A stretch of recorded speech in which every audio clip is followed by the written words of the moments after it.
Bonjour, aujourd'hui je vais parler sur le livre Le discours de la servitude volontaire de Étienne de la Boétie. Tout d'abord, je vais présenter l'auteur, puis je vais faire un court résumé sur le livre, puis je vais dire un choix d'un thème, puis je vais dire mon avis sur le livre, si j'aime bien ou pas et pourquoi, puis je vais faire un lien avec une œuvre culturelle. Ensuite, je vais parler sur un extrait que j'aime bien et que j'apprécie, et à la fin, je vais faire un lien avec un parcours. Maintenant, je vais présenter l'auteur. Étienne de la Boétie, né en 1530 et décédé en 1563, est un humaniste et magistrat français de la Renaissance, proche de la Montaigne, qui rédige très jeune le discours de la servitude volontaire, probablement entre 18 et 22 ans, sans jamais le publier de son vivant.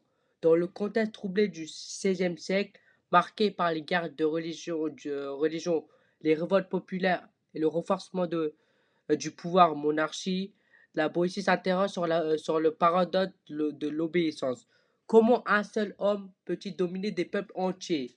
Il soutient que la tyrannie repose moins sur la force que sur le consentement des dominés, entretenu par l'habitude, la peur et la recherche d'avantages, et affirme que le pouvoir s'effondrera si ces hommes cessaient volontairement d'obéir, faisant de ce texte une critique politique novatrice et fondatrice de la réflexion moderne sur la liberté et la désobéissance. Maintenant, je vais faire un court résumé sur le livre. Dans le discours de la servitude volontaire, Étienne de la Boétie cherche à comprendre pourquoi les peuples acceptent d'obéir à un tyran alors qu'ils sont bien plus nombreux que lui. Il explique que la domination ne repose pas seulement sur la force, mais surtout sur le consentement des dominés, qui s'habituent peu à peu à obéir et finissent par oublier leur liberté. La Boétie montre que le pouvoir se maintient grâce aux récompenses, aux privilèges et aux intérêts de ceux qui servent le tyran. Selon lui, il suffirait que les hommes cessent volontairement d'obéir pour que la tyrannie s'effondre, car le pouvoir n'hésite que parce que les peuples l'acceptent. Maintenant, je vais parler le thème que j'ai choisi. Le thème de la servitude volontaire et du consentement du peuple à sa propre domination. Le thème est central et particulièrement bien développé dans le discours de la servitude volontaire, car la Boétie ne cherche pas seulement à dénoncer la tyrannie, mais surtout à comprendre pourquoi les peuples acceptent eux-mêmes leur domination. Dès le début du test, il pose une question essentielle. Comment se fait-il qu'un seul puisse commander autant d'hommes, alors qu'il n'y aurait été aucun pouvoir sans eux? Il affirme clairement que Tchani ne domine que parce que le peuple lui donne ce pouvoir, en déclarant par exemple qu'il suffit de ne plus servir pour être libre. La Boétie incite aussi sur le rôle de l'habitude, expliquant que les hommes nés dans la servitude finissent par la considérer comme naturelle.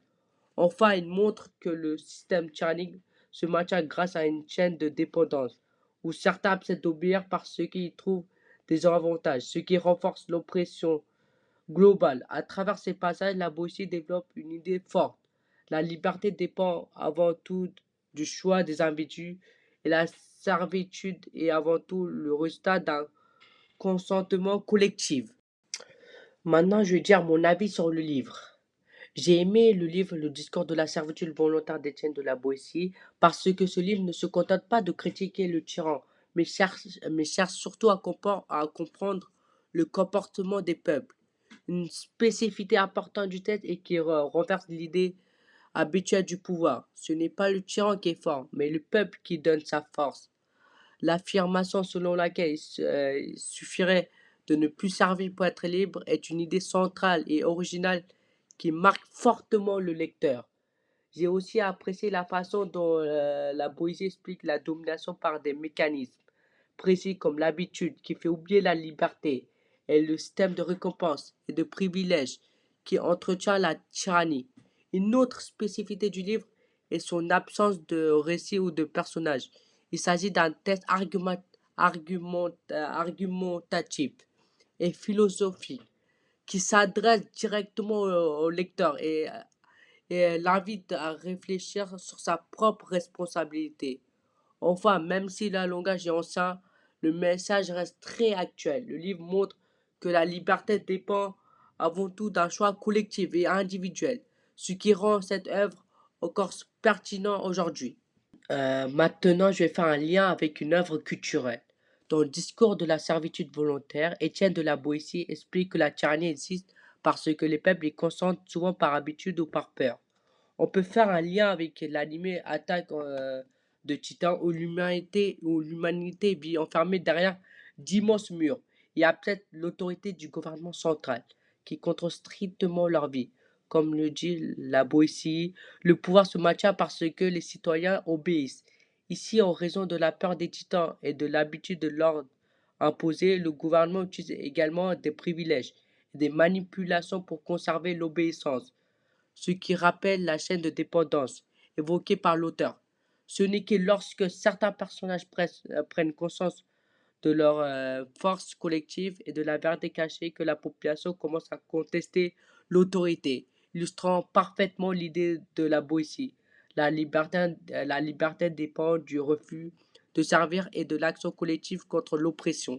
Maintenant, je vais dire la citation que j'apprécie et ensuite je vais l'interpréter. La citation que j'ai appréciée, c'est ils ne font pas beaucoup mieux ceux d'aujourd'hui qu'ils ne font aucun mal, même grave, sans les faire toujours précéder de quelques jolis discours sur le bien public et le soulagement commun, car tu sais bien, oh Loga, le formulaire duquel, en quelques endroits, il pourrait user assez finalement.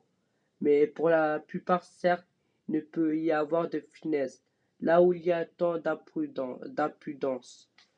Dans ce extrait, l'auteur veut surtout dire que beaucoup de personnes puissantes font des choses mauvaises, parfois très graves, mais essaient de les faire accepter. En parlant du bien public ou de l'intérêt général, ces beaux discours servent à tromper les autres et à cacher leur véritable attention, même s'ils pourraient parfois bien parler et paraître intelligents. L'auteur explique que la plupart en sont incapables, car ils manquent de morale et agissent sans honte, en disant qu'il ne peut y avoir de finesse là où il y a tant d'impudence. Il montre clairement que quelqu'un qui fait le mal ne peut pas être sincère, ni vraiment habile dans ses paroles. Maintenant, je vais parler du lien avec le parcours. Le livre Discours de la servitude volontaire s'inscrit pleinement dans le parcours défendre et entretenir la liberté, car l'auteur dénonce la manière dont la liberté est menacée par l'abus de pouvoir et la manipulation du langage. En critiquant ceux qui font le mal, même grave, tout en le justifiant par des jolis discours sur le bien public. Il montre que la liberté des citoyens est mise en danger lorsque les dirigeants trompent le peuple et agissent sans morale. Par exemple, un roi ou un tyran pourrait imposer des taxes très lourdes ou des lois injustes en prétendant protéger le royaume ou le bien commun, alors qu'il cherche surtout à enrichir sa cour ou renforcer son pouvoir. De même, le test montre que l'acceptation passive de l'injustice par les citoyens entretient leur propre servitude. Un peuple qui obéit sans réfléchir ou accepte la censure perd sa liberté. La phrase "il ne peut y avoir des finesses là où il y a tant d'impudence" souligne que l'absence de valeur rend impossible une société juste et libre. Ainsi le test invite les lecteurs à ne pas se laisser séduire par de belles paroles, à exercer l'esprit critique et à résister à l'injustice. Car défendre la liberté, c'est refuter le mensonge, dénoncer l'oppression et rester vigilant face aux abus de pouvoir. Merci de m'avoir écouté et au revoir.